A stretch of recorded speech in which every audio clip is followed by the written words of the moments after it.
Opinion poll में हम आपको बता रहे हैं कि जहां बीजेपी के अलायंस पार्टनर चुनावी मैदान में हैं, उन सीटों पर ओपिनियन पोल क्या कहता है, जो वोट शेयर है वो क्या कहता है, क्या बीजेपी के पार्टनर्स उतनी ही मजबूती के साथ चुनावी मैदान में कूद रहे हैं जितनी मजबूती के साथ भारतीय जनता पार्टी चुनावी मैदान में लड़ती हुई नजर आ रही है। बिहार की हम बात करें, आइए अगली सीट की बात कर लेते हैं, पूर्णिया की, जो आज चर्चाओं में है और चर्चाओं में है पप्पू यादव की वजह से। जन अधिकार पार्टी के प्रमुख पप्पू यादव ने आज अपनी पार्टी कांग्रेस में मर्ज कर ली है। उससे पहले उन्होंने लालू यादव और तेजस्वी यादव से मिलकर क्लियरेंस भी ली थी। लालू और तेजस्वी ने पारिवारिक विवाद को भी किनारे रखकर पप्पू यादव से मुलाकात की। पप्पू यादव के कांग्रेस में जाने का सीधा असर पूर्णिया पर पड़ेगा। पूर्णिया की सीट 2004 में एनडीए के खाते में गई थी। जेडीयू के संतोष कुशवाहा 2 बार से सांसद हैं। 19 में कांग्रेस उम्मीदवार को 3 लाख वोटों से हराकर संतोष कुशवाहा जीते थे। अब बदली हुई परिस्थिति है, क्योंकि पप्पू यादव अब पूर्णिया में उम्मीदवार भी हो सकते हैं। लेकिन उससे पहले का ये जो ओपिनियन पोल था, ये कांटे की टक्कर तब भी दिखा रहा था। 49 यानी 49% वोट शेयर जेडीयू के साथ जा सकता था। इतने प्रतिशत वोट जेडीयू को मिल सकते हैं। वहीं कांग्रेस की अगर आप बात करेंगे तो 42% वोट शेयर कांग्रेस को मिल सकता है। अन्य के खाते में 9% वोट शेयर जा सकता है। लेकिन अब पूर्णिया से उम्मीदवार भी पप्पू यादव हो सकते हैं। पप्पू यादव का गढ़ ये सीट है और यहां फेरबदल हो सकता है। अभी जो मार्जिन, आप ये छोटा सा मार्जिन देख रहे हैं, ये मार्जिन बढ़ सकता है। 5% का ये मार्जिन आप देख रहे हैं जेडीयू और आरजेडी के बीच में, कांग्रेस के बीच में। लेकिन अगर यहां पर पप्पू यादव कैंडिडेट होते हैं तो ये फेरबदल आप देख सकते हैं, फेरबदल हो सकता है। 7% का अभी यहां मार्जिन आप देख रहे हैं और ये 7% का जो मार्जिन है पप्पू यादव के आने से, आखिर कितना बदलेगा ये जरूर देखने वाली बात होगी। दिलचस्प होगा हर्षवर्धन जी अब देखना इस सीट का समीकरण पप्पू यादव के आ जाने से। नहीं, मुझे लगता है कि जिसको कहते हैं ना, कई बार कुछ लोगों का माहौल बड़ा जबरदस्त होता है। पप्पू यादव लगातार हारते रहे हैं, उन्होंने अपनी पार्टी बनाई, उनका कोई उस तरह का अस्तित्व तो नहीं रह गया है। और ये कुल मिलाकर लालू प्रसाद यादव की वो कोशिश है जिसमें यादव मतदाता, यादव के नाम पर जो बड़े चेहरे हैं वो इंटैक्ट दिखें। क्योंकि भारतीय जनता पार्टी भी यादव मतदाताओं में थोड़ा इनरोड्स करने की कोशिश कर रही है। और अगर जो ये ओपिनियन पोल बता रहा है 49% और 42%, 7% का अंतर बहुत होता है। और अगर ये अंतर है तो मुझे नहीं लगता कि इसमें कोई बहुत बड़ा फेरबदल हो जाएगा। हाँ, थोड़ा बहुत आपको भरे दिखता है कि एक यूनाइटेड फेस के तौर पर, लेकिन भारतीय जनता पार्टी और जेडीयू और साथ में उसके कहें तो जो दूसरे भी उनके जो घटक दल हैं, वो मिलाकर इतनी आसानी से यहां कोई कमजोरी होती हुई नहीं दिखती। मुझे लगता है कि परिणाम इसी के आसपास आएगा।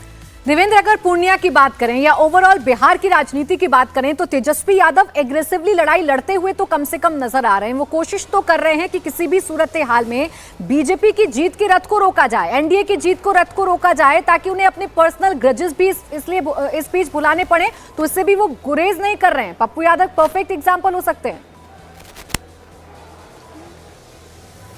बिल्कुल, इसमें कोई दो राय नहीं है। और पप्पू यादव को लेकर देखें तो लालू प्रसाद यादव को हमेशा से ही रिजर्वेशन रहा है। शुरू में ज़रूर बहुत करीबी हुआ करते थे, लेकिन उसके बाद उनकी कुछ ऐसी चीज़ें थी जो कि लालू यादव को नागवार गुजरी। उसके बाद एक बार जब उन्होंने दूर किया तो दोबारा कभी करीब नहीं आने दिया था। लेकिन इस बार ज़रूर कांग्रेस पार्टी में जा रहे हैं, लेकिन इससे कोई बहुत बड़ा फ़र्क इस लिहाज से नहीं पड़ेगा कि यादवों के लिए आइकॉन तो ऑलरेडी लालू प्रसाद यादव हैं। और पूर्णिया सीट की बात कर लें तो पूर्णिया में अगर 5 लाख के आसपास शेड्यूल कास्ट मतदाता हैं तो लगभग 7 लाख के आसपास मुस्लिम हैं। यादव की संख्या पूर्णिया में बहुत ज़्यादा नहीं है, 1.5 लाख के आसपास यादव होंगे। और जितने यादव हैं कमोबेश, अगर ब्राह्मण की बात कर लें तो उनकी संख्या भी उतनी ही है।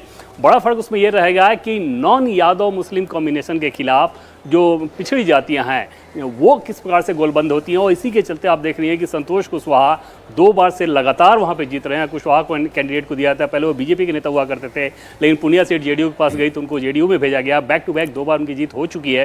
तो इस कॉम्बिनेशन के सहारे आप समझ सकते हैं कि जेडीयू किस रणनीति पर चलता है कि नॉन यादव ओबीसी जो है उसके ऊपर पूरा फोकस किया जाए। और वहाँ पर यादव इतना एग्रेसिवली गोलबंद होते हैं आरजेडी के पक्ष में कि ऑटोमेटिकली दूसरा रिएक्शन होता है, वो रिएक्शन नीतीश कुमार के नाम पर इंडिया गठबंधन में आसानी से आ जाता है। प्राची, देखिए, पप्पू यादव के प्रभाव वाली और भी सीट हैं, उनकी भी आइए चर्चा कर लेते हैं। सुपौल और कटिहार की बात कर लेते हैं। सुपौल, जहां से उनकी पत्नी पहले सांसद रह चुकी हैं, यानी कि रंजिता रंजन पहले कांग्रेस से सांसद रह चुकी हैं सुपौल से। हालांकि 2019 में उन्हें हार का सामना करना पड़ा था।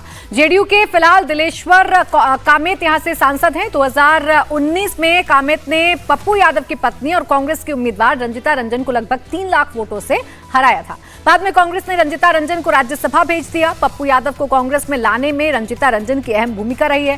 हालांकि इससे कांग्रेस को बहुत ज्यादा फायदा होता नहीं दिख रहा है। ओपिनियन पोल के मुताबिक जहां जेडीयू को 55% वोट जाता हुआ नजर आ रहा है, तो कांग्रेस को 39% वोट जाता हुआ नजर आ रहा है। अन्य के खाते में 6% वोट जा रहा है। आप ये कह सकते हैं कि जहां पर लड़ाई जेडीयू और कांग्रेस के बीच में है, वहां पर एक अच्छी लीड कांग्रेस जेडीयू ले रही है, बढ़त जो है जेडीयू ले रही है, और अच्छे खासे मार्जिन से जो कांग्रेस है वो पीछे छूट रही है। अगर आप सुपौल की बात करेंगे तो इस सुपौल में 55% वोट जो है वो जेडीयू के साथ जा सकते हैं, कांग्रेस के साथ 39 यानी कि 39% वोट जो है वो जा सकता है। और कटिहार की अगर हम बात कर लें, कटिहार भी आपके सामने रख देते हैं। यहां तो एक तरफा आपको देखने को मिल रहा है सुपौल में, लेकिन कटिहार की अगर बात करें तो ये मुस्लिम बाहुल्य सीट है और 2019 में जेडीयू के दुलाल चंद्र गोस्वामी ने यहां कांग्रेस के तारिक अनवर को लगभग 60,000 वोटों से हराया था। इस बार भी कांग्रेस इस सीट पर दावेदारी कर रही है। इस बार यहां क्लोज फाइट देखने को मिल सकती है, लेकिन जेडीयू सीट बचाने में कामयाब होती दिख रही है। ओपिनियन पोल के मुताबिक यहां जेडीयू को 49% वोट शेयर जा सकता है और कांग्रेस को 46%। कांटे की टक्कर है इस सीट पर। कटिहार की अगर आप बात करेंगे, मुस्लिम बाहुल्य इलाका है, इस सीट पर कांटे की टक्कर है क्योंकि सिर्फ 3% का मार्जिन जेडीयू और कांग्रेस के बीच में नजर आता है। अभी की स्थिति ये बता रही है इस वोट शेयर को देखते हुए कि जेडीयू इस सीट को निकाल तो सकती है, लेकिन इस सीट पर कांग्रेस और जेडीयू के बीच में कांटे की टक्कर है। यानी चुनाव जैसे जैसे नजदीक आएगा वैसे वैसे आप कह सकते हैं कि कुछ बदलाव इन वोट शेयर में देखने को मिल सकता है। कटिहार की बात करें चाहे हम सुपौल की बात करें, विजय जी, ये बदलाव क्या वाकई में हो सकता है? कांग्रेस यहां जीतने की स्थिति में हो सकती है क्योंकि पिछले चुनाव में सिर्फ एक सीट कांग्रेस निकाल पाई थी, किशनगंज की सीट जीती। कटिहार सीट एक ऐसी है जहां पर कांग्रेस को उम्मीद हो सकती है कि वो कितना इसमें बढ़ सकती है और माइनॉरिटी वोट है, खासतौर से माइनॉरिटी वोट को कितना इंटैक्ट करके, और तेजस्वी की वहां पर जो एंट्री है, तेजस्वी किस तरह से उसकी मदद कर सकते हैं। तो कांग्रेस के लिए कटिहार सीट पर थोड़ा सा एक संभावना बनती दिख रही है। दूसरा, सुपौल में तो मुझे नहीं लग रहा, लेकिन पूर्णिया में पप्पू यादव को समझिए, पप्पू यादव को कोई यादव वोट की वजह से नहीं, एक यादव लीडरशिप को इंटैक्ट रखने के लिए लालू यादव ने रखा, जबकि लालू यादव की पप्पू यादव से नाराजगी भी बड़ी सब लोगों को जाहिर रही है कि किस तरह से रही है। और वहाँ पर ये पप्पू यादव लगातार हारते रहे, उनकी पॉलिटिक्स जो है लगातार कमज़ोर होती रही है, तो उनके लिए ये पॉलिटिकल रिवाइवल का एक मौका है। तो वो किस तरह से इस लड़ाई को लड़ते हैं। और कोविड में यदि आपको ध्यान हो तो कोविड के दौरान पप्पू यादव अपने इलाके में बहुत उन्होंने काम किया, उसका भी एक फ़ायदा। हालांकि एक नेगेटिव बात यह है कि वो एक ज़माने में जब दबंग होते थे तो किसी की हिम्मत नहीं थी उनके खिलाफ वोट करने की। आज जब वो पॉलिटिक्स में पूरी तरह से उतर आए हैं तो सब लोग अपने अपने हिसाब से कर रहे हैं। अब उसका फ़ायदा नुकसान कितना होता है, लेकिन उनका पॉलिटिकल रिवाइवल का लास्ट चांस है। रंजीत रंजन जो उनकी वाइफ हैं वो बेहतर वो रही हैं लीडर, और कांग्रेस में उनका ठीक से व्यवस्था है, उसी की वजह से यहाँ पर वो आए हैं। अभी बेहतर भावेश आप समझा सकते हैं, पप्पू यादव के इधर कांग्रेस में आ जाने से, विलय हो जाने से उनकी पार्टी से क्या चुनावों पर असर पड़ेगा?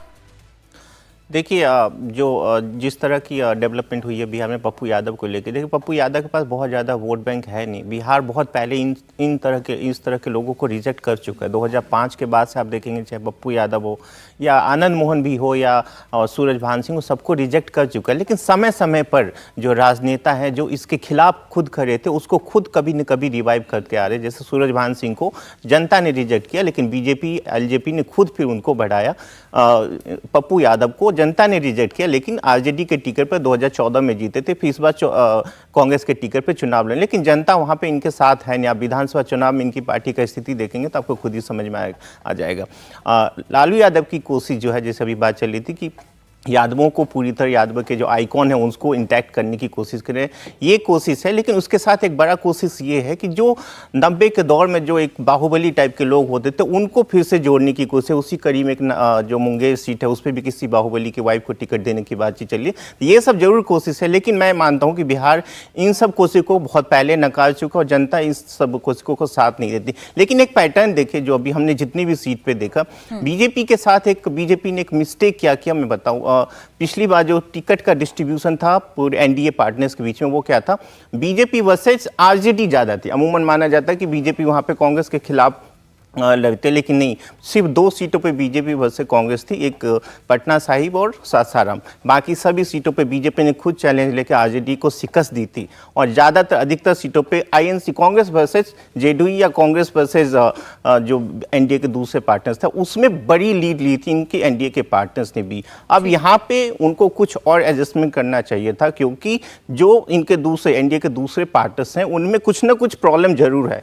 जैसे जेडीयू के साथ स्टेबिलिटी का प्रॉब्लम है कि वो कभी इधर रहते कभी उधर रहते, एलजेपी के साथ भी प्रॉब्लम है कि वो 2 भागों में बंट चुकी है। तो बीजेपी को आरजेडी कांग्रेस ये समय खुद वो टिकट डिस्ट्रीब्यूशन जैसे मैं कह रहा था कि पुराने पैटर्न में शायद कुछ न कुछ गड़बड़ रहेगी इस बार, शायद इसीलिए दिख रहा है अधिकतर सीटों पे जहां पे जेडीयू वर्सेज आरजेडी वहां पे कुछ न कुछ। ठीक है, अब ये भावेश, आपने कहा बाहुबली को रिजेक्ट किया है, तो लवली आनंद के प्रोस्पेक्ट कैसे देख रहे हैं आप? मैं वही कहा आपको कि धीरे धीरे जो जनता ने रिजेक्ट किया, तो लेकिन राजनीतिक दल खुद उसको रिवाइव करने की कोशिश कर रहे हैं।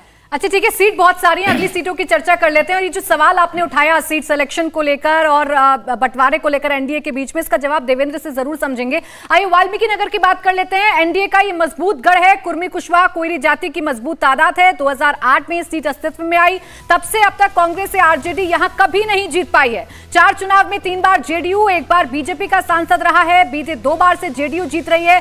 सुनील कुशवाहा मौजूदा सांसद हैं, यहां जेडीयू बड़े मार्जिन से जीत सकती है। एक तरफा जाता हुआ वाल्मीकि नगर का चुनाव नजर आ रहा है। 53% वोट जो है वो जेडीयू को जा सकता है, कांग्रेस को 37% वोट जा सकता है, अन्य के खाते में 10% वोट जा सकता है। यानी ये चुनाव, वाल्मीकि नगर का चुनाव तो एक तरफा नजर आ रहा है। अब किशनगंज सीट की बात कर लेते हैं। एकमात्र सीट जो 2019 के चुनावों में कांग्रेस ने जीती थी, ये बिहार की सिंगल सीट है जो कि एनडीए नहीं जीत पाया था और यहां कांग्रेस ने जीत हासिल की थी। ये मुस्लिम बाहुल्य सीट है। कांग्रेस के मोहम्मद जावेद ने जेडीयू को लगभग 35,000 वोटों की क्लोज फाइट में हराया था। बीते 2 चुनाव से यहां कांग्रेस को जीत मिल रही है। बीजेपी सिर्फ एक बार ये सीट 1999 में जीती थी जब शाहनवाज हुसैन को मैदान में उतारा था। अभी भी यहां एक तरफा जीत कांग्रेस की ही नजर आ रही है। कांग्रेस 51% वोट शेयर के साथ लीड कर रही है इस सीट पर, किशनगंज पर, जबकि जेडीयू सिर्फ 32% वोट जो है वो जेडीयू को जा सकता है। यानी कि ये सीट जो है वो एक तरफा कांग्रेस की तरफ मुड़ती हुई नजर आ रही है। अब आइए नालंदा की बात कर लेते हैं। नीतीश कुमार का अपना जिला है नालंदा, जिसकी हम बात कर रहे हैं। यहाँ की सीट वो जेडीयू के पास ही रखते हैं। 19 के चुनाव में जेडीयू के कौशलेंद्र सिंह 2.5 लाख से अधिक वोटों से जीते थे।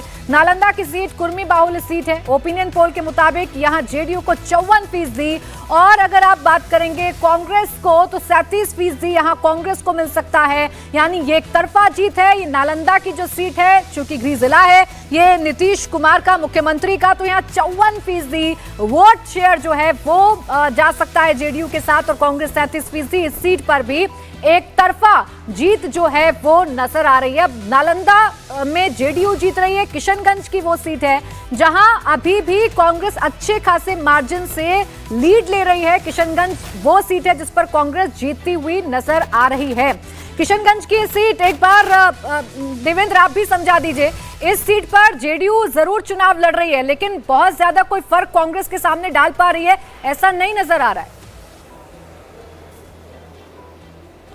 और तकरीबन 60% 60 से 64% के आसपास अगर मुस्लिम वोट हो वहाँ पे, तो आप अंदाज़ा लगा सकती हैं कि फिर एनडीए गठबंधन के लिहाज से कितनी मुसीबत भरी बात होगी कि वहाँ पर फाइट को क्लोज भी बनाना। वहाँ पर एक ही उम्मीद बच जाती है कि किसी प्रकार से अगर ट्रायंगुलर क्रिएट कर सके तो शायद थोड़ा हार जीत का अंतर थोड़ा कम हो सके। किशनगंज की ये समस्या है। कटिहार में भी आप देखें तो 54 से 55% वहाँ पर मुस्लिम आबादी है। हालांकि बीजेपी के सांसद निखिल चौधरी 3 बार वहाँ जीते थे, तो उसकी बड़ी वजह ये थी कि मुस्लिम वोटों में थोड़ा बंटवारा हो जाता था। निखिल चौधरी की अपनी छवि बहुत अच्छी थी और इसके अलावा हिंदू वोट एकदम से पोलराइज हो जाता था। तो सीमांचल वाली जो सीटें हैं वहाँ पर एनडीए गठबंधन के लिए मुसीबत है ही। और किशनगंज की एक सीट है जिसमें बीजेपी के भी नेताओं से बात कीजिए, जेडीयू तो छोड़ दीजिए, बीजेपी के नेताओं से भी बात कीजिए, तो एक तरह से किशनगंज को एक्सक्लूड करके ही बाकी सीटों पर बात करते हैं।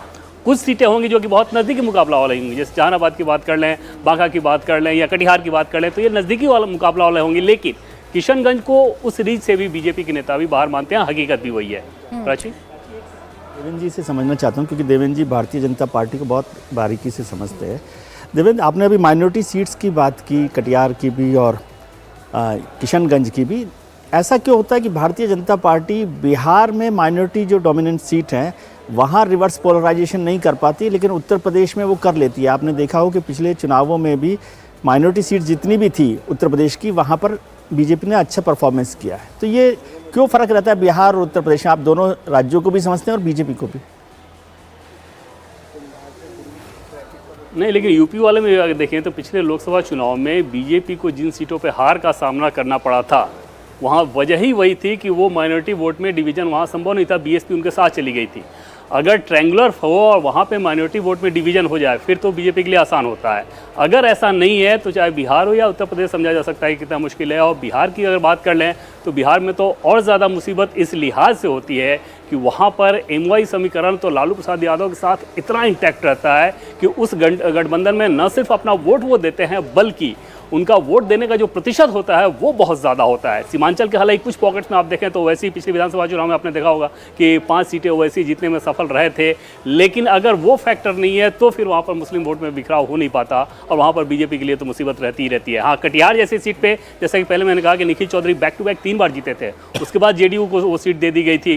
शायद बीजेपी का अपना इंटरनल कुछ डायनेमिक्स ऐसा था कि निखिल चौधरी का रास्ता वो लोग आगे रुकना चाहते थे, इसलिए जेडीयू के हिस्से में वो सीटें दे दी गई। होता भी ऐसा है पॉलिटिकल पार्टीज में, अन्यथा वो सीमांचल वाली सीट तो हमेशा से मुसीबत भरी बात रहती है बीजेपी के लिहाज से।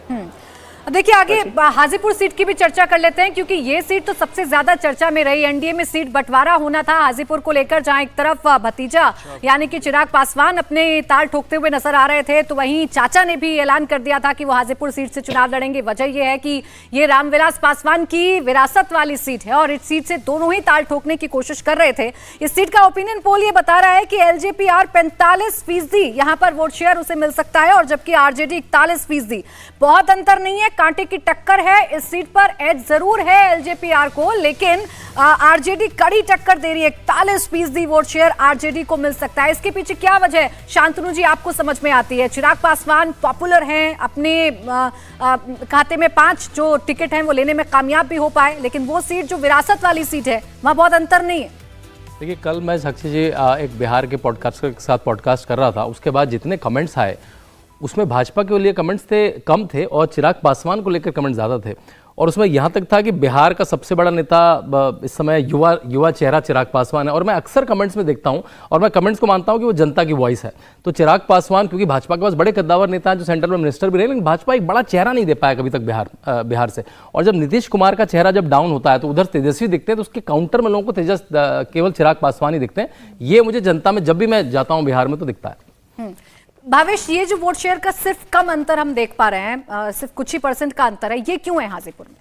एक तो जो पार्टी में जो डिवीजन हुआ उसके तरह से एक अभी तक कंफ्यूजन था, वो कल या परसों अभी क्लियर हुआ कि वहाँ से चिराग पासवान अब चुनाव लड़ेंगे। पहले ये कंफ्यूजन था कि शायद पशुपति कुमार पारस चुनाव लड़ेंगे, क्योंकि ये एक आम सहमति लग रहा था, जैसे खबर आ रही थी कि वो सीटें उनको दिया जाएगा।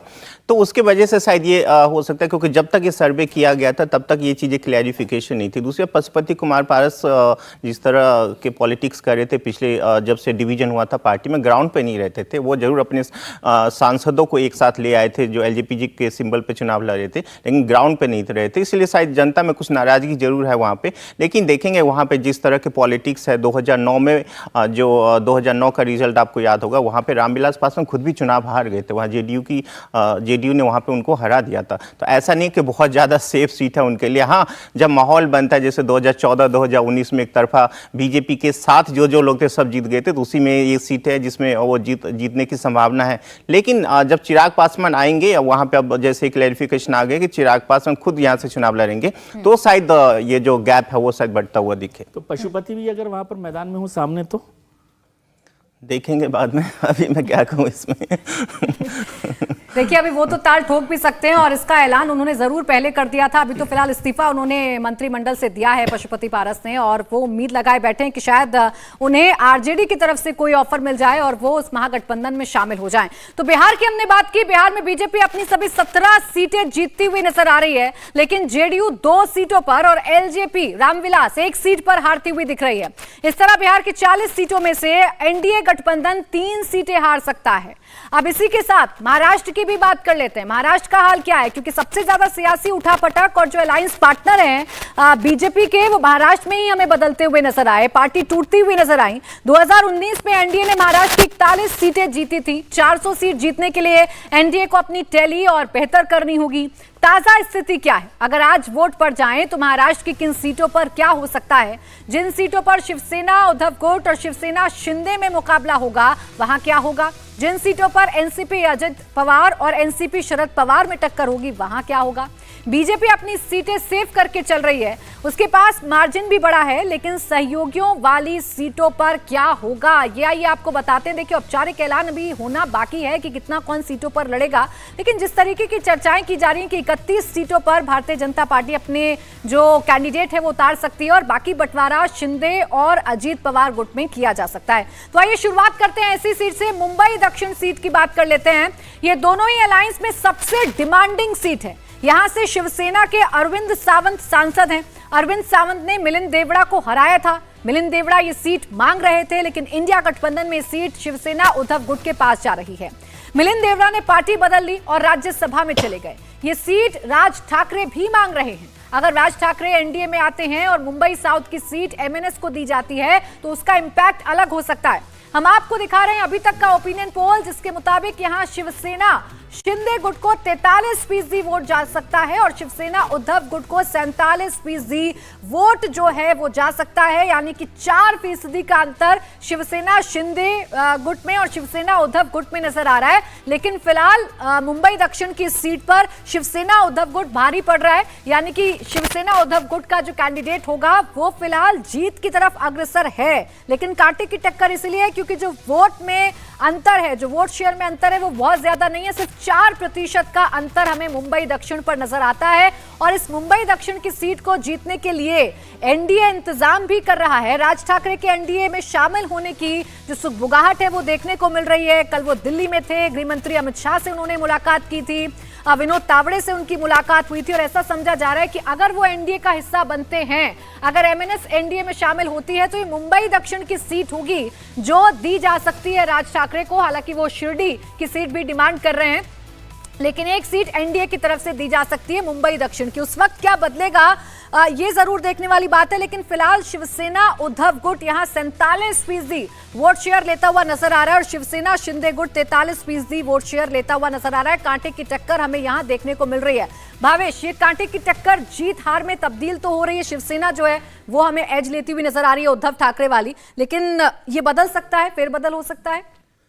देखिए, यहाँ पे एक बदलाव तभी हो सकता है यदि बीजेपी यहाँ पे अपना कैंडिडेट है, या जो सीट है इसमें आप देखेंगे बहुत ज़्यादा गुजराती वोटर्स भी है, लेकिन उसके विपरीत बहुत ज़्यादा मुस्लिम वोटर भी है, जिसका साथ उद्धव ठाकरे को मिला है, क्योंकि वो कांग्रेस के साथ अलायंस में है, तो इसकी वजह से। दूसरी बात देखेंगे, जिस तरह की चर्चा चली कि राज ठाकरे को लेके आने की, मुझे जहाँ तक लगता है ये एक्सरसाइज पूरी तरह बीजेपी के अगेंस्ट ही जा सकते हैं। जिस तरह बीजेपी का देखिए 2014 के बाद बीजेपी जिस तरह मजबूत थी पूरे महाराष्ट्र में, उसका एक बड़ा रोल रहा था कि जो मुंबई और आसपास की जितनी भी सीटें उसमें उत्तर भारतीय बहुत ज्यादा वोट है। जब शिवसेना के साथ इनका अलायंस टूटा था तो वोट कांग्रेस से छिटक के बीजेपी में आई थी, तो कांग्रेस वहां पूरी तरह कमजोर हुई और बीजेपी मजबूत होती गई। तो यदि राज ठाकरे आते हैं, मुझे नहीं पता राज ठाकरे की क्या जरूरत है बीजेपी को, वो उनका अपना कैलकुलेशन होगा, लेकिन राज ठाकरे पॉलिटिकली बहुत फर्क पड़ने वाले नेताओं में नहीं है। वो उतने वोट अभी शिंदे जितना वोट ला सकते उतनी वोट राज ठाकरे भी ला सकते हैं। हाँ, इस पर्टिकुलर सीट को लेकर कुछ कैलकुलेशन होगा जो अभी तक कुछ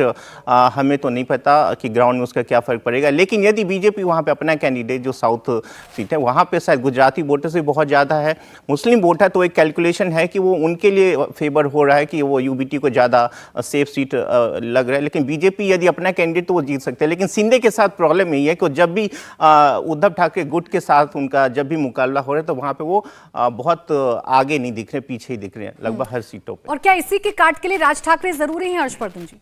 नहीं, देखिए, राज ठाकरे के होने का मतलब होगा कि उद्धव ठाकरे को उनकी भाषा में जवाब देने वाला व्यक्ति। राज ठाकरे भारतीय जनता पार्टी को कुछ देने की स्थिति में नहीं, कुछ मतलब कुछ भी देने की स्थिति में नहीं, लेकिन उनके आगे ठाकरे लगा हुआ। और जो मुंबई दक्षिण की सीट है, इस सीट पर अरविंद सावंत बहुत मजबूत है, जो शिवसेना के, जो उद्धव ठाकरे गुट के साथ हैं, जो सांसद हैं अभी। और चूंकि अभी तक का चुनाव क्या था, वो भाजपा और शिवसेना दोनों की साझा ताकत मिलती थी। बहुत एलीट कॉन्स्टिट्यूंसी है तो मुस्लिम वोट भी बहुत ज्यादा है, तो एक तरह से कहें कि बहुत, जिसको कहें कि इसकी जो इलेक्टोरेट है वो बड़ा अलग अलग किस्म का है। सबसे ज्यादा जो पर कैपिटा इनकम वाले लोग हैं यही हैं, तो सबसे ज्यादा मुश्किल वाले लोग भी यही हैं। यहीं अगर देखें तो मुंबा देवी है, तो मतलब एक तरह से कहें ये बहुत ही विचित्र सी एक कॉन्स्टिट्यूंसी है जिसमें भाजपा शिवसेना कॉम्बो बहुत स्ट्रांग था। अब राज ठाकरे आकर कितना कुछ जोड़ेंगे, नंबर एक। दूसरी जो ज्यादा महत्वपूर्ण बात है कि क्या राज ठाकरे को इस तरह से तैयार किया जा रहा है कि उद्धव ठाकरे के सामने जहां एकनाथ शिंदे, जो भावेश जी कह रहे हैं कि भावनात्मक तौर पर या जिस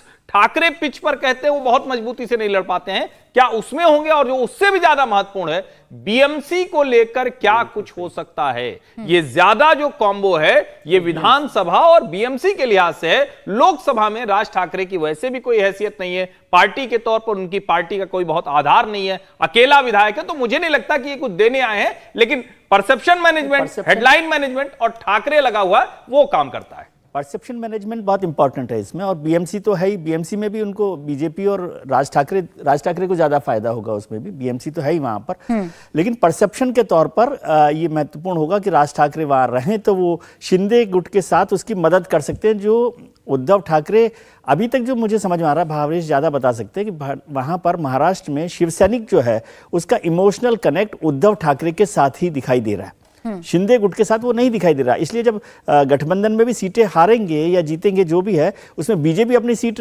बचा सकती है, लेकिन एकनाथ शिंदे कितनी सीटें बचा सकते हैं ये देखने की जरूरत होगी। इसलिए राज ठाकरे उसमें मदद कर सकते हैं। एक मित्र ने आज मुझे कहा कि भारतीय जनता पार्टी परिवारवाद के इस हद तक खिलाफ है कि वो किसी परिवार को साथ रहने ही नहीं देना चाहती। तो पहले शिंदे गुट को अलग किया और अब राज ठाकरे को उनके सामने खड़ा करते। अभी किस रणनीति के तहत बीजेपी कदम उठा रही है और मुंबई, महाराष्ट्र पूरा जो बहुत कठिन समझा जा रहा है पूरे एनडीए के लिए, उसके लिए क्या कदम उठाए जा रहे हैं, क्या रणनीति है, देवेंद्र से आगे समझेंगे। लेकिन उससे पहले दो और सीटें आपके सामने रख देते हैं। मुंबई दक्षिण मध्य की सीट शिवसेना के राहुल शिवाले की सीट है। राहुल शिवाले एकनाथ शिंदे गुट के साथ हैं। शिंदे गुट इस सीट पर लीड लेती दिख रही है। ओपिनियन पोल हमारा ये बता रहा है कि शिवसेना शिंदे गुट को 51% वोट मिल सकता है, जबकि शिवसेना उद्धव गुट को यहां 35% वोट मिल सकता है। अन्य के खाते में 14% वोट जा सकता है। यानी मुंबई दक्षिण मध्य की जो सीट है उसमें हमें एक तरफा चुनाव नजर आ रहा है। शिवसेना शिंदे गुट जो है उसका कैंडिडेट आगे निकल सकता है। 51% वोट शेयर शिवसेना शिंदे गुट को मिल सकता है, जबकि शिवसेना उद्धव गुट की अगर बात करें तो 35% वोट शेयर मिल सकता है। काफी आगे हैं इस पे शिवसेना शिंदे गुट। 51% वोट शेयर शिवसेना शिंदे गुट के साथ जा सकता है। इसके बाद आइए बात नासिक की भी कर लेते हैं। नासिक नॉर्थ महाराष्ट्र की हाई प्रोफाइल सीट है। 9 बार यहां कांग्रेस जीत चुकी है। 2019 में सीट यूनाइटेड शिवसेना ने जीती थी। हेमंत गोडसे मौजूदा सांसद हैं। उन्होंने यूनाइटेड एनसीपी के छगन भुजबल को हराया था। अब हेमंत गोडसे और शिंदे गुट में हैं और छगन भुजबल अजित पवार गुट के साथ, यानी दोनों एनडीए में हैं। लेकिन यहां फिर भी लीड उद्धव गुट को मिलती दिख रही है। ओपिनियन पोल के मुताबिक यहां शिवसेना शिंदे गुट को 42% वोट मिल सकता है, जबकि शिवसेना की अगर आप बात करेंगे तो 45% वोट जो है वो शिवसेना उद्धव गुट को मिल सकता है। 3% का अंतर है दोनों ही गुटों के बीच में। वोटों के मार्जिन को अगर आप देखेंगे, अन्य के खाते में 13% वोट जा सकता है। इस सीट पर कांटे की टक्कर हमें नजर आ रही है। हालांकि इस सीट में कैंडिडेट के ऐलान को लेकर जरूर कुछ खटपट भी हुई थी। श्रीकांत शिंदे जो हैं वो हेमंत गोडसे के नाम को प्रोजेक्ट पब्लिकली करते हुए नजर आ रहे थे। नाराजगी बीजेपी की तरफ से जरूर जताई गई थी नासिक की इस सीट पर। लेकिन फिलहाल 42% वोट शेयर शिवसेना शिंदे गुट को जा सकता है और उद्धव गुट को 45%। अब देवेंद्र से समझाइए, जो रिपोर्ट्स आ रही हैं या जिस तरीके के ओपिनियन पोल्स आ रहे हैं, जिस तरीके से महाराष्ट्र की राजनीति को समझने वाले लोग बता रहे हैं कि शिंदे गुट उतने वोट हासिल नहीं कर पा रहा है। अभी भी जो शिवसैनिक है वो इंटैक्ट है उद्धव गुट के साथ। इसे तोड़ने के लिए या इसे हल करने के लिए बीजेपी क्या रणनीति अपना रही है? बिल्कुल प्राची, ये कंसर्न है और पार्टी के नेताओं को भी इस बात का एहसास है और इस लिहाज से ये कोशिश ये है कि ज़्यादा से ज़्यादा सीटों पर बीजेपी के ही कैंडिडेट चुनाव लड़ें और शिंदे को कम से कम सीटें दिए जाएं। एनसीपी के लिहाज से भी अजीत पवार को सिर्फ 4 सीटें बीजेपी देना चाहती है। हालांकि अजीत पवार 6 के लिए लगातार दबाव बना रहे हैं। शरद पवार का हवाला भी दे रहे हैं कि वहाँ से एनसीपी उतनी 6 सीटों पर उनका वाला गुट लड़ेगा। तो ये सारी चीज़ें हो रही हैं, लेकिन बीजेपी नेताओं को एहसास है। अब रही बात इसको काउंटर करने की, तो काउंटर करने का जो, जैसे पहले राज ठाकरे के बारे में आपने बात की, उसके पीछे रणनीति ही यही थी कि लोकसभा चुनाव के लिहाज से राज ठाकरे को बीजेपी से कुछ पैसा चाहिए नहीं है। उनको जो आगे चाहिए होगा वो लोकल बॉडीज इलेक्शन में चाहिए होगा, विधानसभा सीट में चाहिए होगा। इसमें सिर्फ दक्षिण मुंबई सीट को लेकर उन्होंने ये कहा था कि उनके पास अच्छा कैंडिडेट है, अगर वो दिया जाए तो वहाँ से उसका कैंडिडेचर हो सकता है। अरविंद सावंत जो कि यूनियन के नेता रहे हैं, ग्राउंड में बहुत कनेक्टेड रहे हैं, तो बड़ा ज़रूरी है कि उनके सामने MNS के वर्कर्स उसी रूप में उलझें। और राज ठाकरे का सबसे बड़ा देन यही होगा कि ठाकरे परिवार की जो लिगेसी है उस लिगेसी को ये दिखाया है कि ऐसा नहीं है कि उद्धव ठाकरे उधर हैं, MNS इधर है, राज ठाकरे अगर इधर हैं तो वो सेंटिमेंट भी इधर आ सके, इस लिहाज से बीजेपी उनका इस्तेमाल करेगी। और बीजेपी को उम्मीद है कि एक कैंपेन अपना खासतौर पर महाराष्ट्र में चलाएगी, बाकी जगहों पर भी ये रहेगा, लेकिन महाराष्ट्र में इस बात पर ज़्यादा फोकस रहेगा उन सीटों पर जहाँ पर बीजेपी एक कैंडिडेट नहीं है कि आपको अपना सांसद नहीं चुनना है, आपको अपना देश का प्रधानमंत्री चुनना है। और जैसे आप देखेंगे कि चुनावी रैलियाँ जोर पकड़ेंगी तो उसके बाद एक नैरेटिव बन जाता है कि देश का प्रधानमंत्री कौन, और इधर सामने नरेंद्र मोदी, दूसरी तरफ कोई नहीं। आज भी जब आप देखें कि नरेंद्र मोदी बात कर रहे हैं, पुतिन से बात कर रहे हैं, जेलेंस्की से बात कर रहे हैं, इन सब चीज़ों का वोटर के माइंड पे असर होता है। और बीजेपी ये मानकर चल रही है कि शिंदे के चलते जो थोड़ी कमी आएगी उस कमी को इस नैरेटिव के सहारे हम लोग कैश करा लेंगे। प्राची, तो प्रधानमंत्री नरेंद्र मोदी का चेहरा है जिसके जरिए दक्षिण के किले को भी भेदने की कोशिश की जा रही है और महाराष्ट्र में जो चुनौती आ रही है बीजेपी के सामने उसे भी दूर करने की कोशिश की जा रही है। अब अगली सीटों की बात कर लेते हैं, ठाणे और कल्याण, इन दोनों सीटों की बात करते हैं। देखिए, शिवसेना की मजबूत ठाणे पर पकड़ है। बीते 8 बार के चुनाव में सिर्फ 1 बार शिवसेना यहां हारी है। बीते 2 बार से शिवसेना के राजन विचारे सांसद हैं। एनसीपी को 4 लाख से ज्यादा वोटों से हराया था। राजन विचारे फिलहाल उद्धव ठाकरे के साथ हैं, लेकिन ये इलाका एकनाथ शिंदे का माना जाता है। ओपिनियन पोल के मुताबिक यहां शिवसेना शिंदे गुट को 54% वोट मिल सकता है, जबकि शिवसेना उद्धव गुट की आप बात करेंगे तो 38% वोट मिल सकता है और अन्य के खाते में 8%। यानी एक तरफा चुनाव है ठाणे का, क्योंकि ये जो इलाका है वो एकनाथ शिंदे का माना जाता है और इसीलिए उसका असर भी दिख रहा है, उसका रिफ्लेक्शन भी हमें नजर आ रहा है। 54% जो वोट है वो शिवसेना शिंदे गुट को जा रहा है। ये ठाणे की जो सीट है ये शिंदे गुट जीत सकता है, अभी तक का ओपिनियन पोल हमारा ये बता रहा है। इसके बाद आइए कल्याण की बात कर लेते हैं। ये भी शिवसेना का एक और मजबूत किला है। यहां से महाराष्ट्र के सीएम एकनाथ शिंदे के बेटे श्रीकांत शिंदे 2 बार से सांसद हैं। 2019 में श्रीकांत शिंदे ने एनसीपी कैंडिडेट को लगभग 3.5 लाख वोटों से हराया था। ओपिनियन पोल के मुताबिक यहां शिवसेना शिंदे गुट को 53% और शिवसेना उद्धव गुट को 40% वोट मिल सकता है। अन्य के खाते में 7% वोट जा सकता है। यानी यहां भी एक बड़ी आप कह सकते हैं लीड शिवसेना शिंदे गुट ले सकता है। जिनके बेटे हैं एकनाथ शिंदे के, श्रीकांत शिंदे, वो इस सीट से चुनाव लड़ते हैं। तो कल्याण का जो चुनाव है वो भी हमें एक तरफा नजर आ रहा है। जिन इलाकों में पॉपुलर हैं एकनाथ शिंदे, आरती जी, उन इलाकों में तो कम से कम वो अपनी सीट को निकालने में कामयाब हो पा रहे हैं। हाँ, जो ठाकरे को लेकर या जो परिवार को लेकर सिंपैथी है उसे तोड़ने में नाकामयाब हो रहे हैं। देखिए प्राची जी, आपके ही नंबर अगर हम ले और जिन कंस्टिट्यूएंसीज में उद्धव ठाकरे की शिवसेना ज़्यादा मजबूत है और एकनाथ शिंदे की कम है, वहाँ जो गैप है अगर आप उसको नोट करें तो वो बहुत ज़्यादा नहीं है। 45% अगर उद्धव ठाकरे की शिवसेना ले रही है तो एकनाथ शिंदे की 42%, 3% का गैप बहुत ज़्यादा नहीं होता है। वो इनफैक्ट यही रिफ्लेक्ट करता है जो मैं लगातार बोलती आ रही हूँ कि शिवसेना पे एक बहुत बड़ा प्रश्न चिन्ह है कि आखिर कौन रिप्रेजेंट कर रहा है वाकई में। और ये लग रहा है कि जनता दोनों को कहीं ना कहीं लगभग बराबर 19-20 का फर्क है, कहीं बहुत ज़्यादा फर्क नहीं है। जो आप दिखा रही है कि एकनाथ शिंदे अपनी कंस्टिट्यूएंसीज में, जो उनके बेटे की कंस्टिट्यूएंसी अपनी है, वहाँ पे इनफैक्ट बहुत ज़्यादा गैप है उद्धव ठाकरे की शिवसेना से, बहुत ज़्यादा लीड बना के बैठे हैं वहाँ पे। तो मुझे लगता है कि जो राज ठाकरे का जो एक अलग फैक्टर, इनफैक्ट विजय जी ने भी कहा, जहाँ पे कॉम्पनसेशन हो सकती है इस छोटे गैप से, मुझे लगता है राज ठाकरे का उतना बहुत कंट्रीब्यूशन होगा और ये पॉसिबल है कि एनडीए वो गैप तय कर ले। और ओवरऑल तो मुझे लेकिन ये लग रहा है कि इतना आसान महाराष्ट्र का पॉलिटिकल लैंडस्केप नहीं है, इतना डिवर्स डेमोग्राफिक है। जो हर्षवर्धन जी ने भी कहा, कितनी सारी कम्युनिटीज़ है, कितने सारे क्लासेस है, और बाहर के उत्तर प्रदेश के लोग भी है, बिहार के लोग भी है, पूरे देश के जनता कई सारे शहरों में है। तो आसान नहीं होगा, लेकिन शिवसेना अगर देखा जाए तो सबसे इम्पोर्टेंट सवाल ये है कि शिवसेना के टूटने की वजह से एक अलग ही नया एक पॉलिटिकल लैंडस्केप महाराष्ट्र में खड़ा हुआ है और उसकी वजह से नुकसान सबसे ज़्यादा शिवसेना को है। राज ठाकरे एक चीज मैं जोड़ दूं, देखिए कई बार कुछ चीजें परसेप्शन बन जाती हैं। वैसा ही एक परसेप्शन है कि ठाणे तो एकनाथ शिंदे का मजबूत गढ़ है। ठाणे की जो लोकसभा कॉन्स्टिट्यूंसी है उसकी 4 जो असेंबली कॉन्स्टिट्यूंसी है वो भारतीय जनता पार्टी की। ठाणे में सबसे ज्यादा जो उत्तर भारतीय हैं वो भारतीय जनता पार्टी के साथ हैं। ठाणे में जितनी तरह की यूनियंस हैं उस पर कब्जा भाजपा से जुड़े हुए संगठनों का है। चूंकि मैं फिर से कह रहा हूं, इस चुनाव को समझने के लिए थोड़ा आपको ध्यान देना पड़ेगा।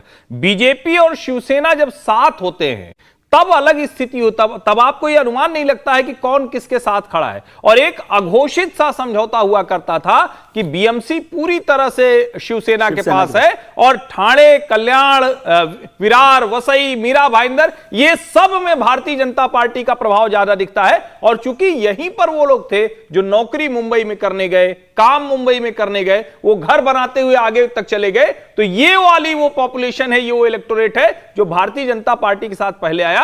कल्याण में श्रीकांत शिंदे भले हैं लेकिन वहां भी भाजपा मजबूत है। अब सवाल यह है कि जो एक समझौता होगा उसमें कौन कौन सी सीट किसके पास जाएगी, तब शायद हम उस पर बात करने में ज्यादा ठीक से एक जिसको कहें थोड़ा जीरो इन कर सकेंगे, स्पेसिफिक बात कर सकेंगे। ठाणे भाजपा का स्ट्रांग होल्ड है। प्राची, एक राज ठाकरे जी के लिए मैं थोड़ा सा बता दूं कि राज ठाकरे ने पार्टी को, बीजेपी को, मतलब किसको टिकट मिलेगा वो तो देवेंद्र पराशर तय करेंगे कि राज ठाकरे को कहां से दे रहे हैं, लेकिन 4 सीटों पर उन्होंने अश्योर किया है। इसमें मुंबई दक्षिण है, नासिक है, शिरडी है और रायगढ़ है, जहां राज ठाकरे भारतीय जनता पार्टी की मदद करने को तैयार है। टिकट की बात नहीं है, वो वहां पर बीजेपी को किस तरह से मदद करेंगे वो उन्होंने अश्योर किया है पार्टी को।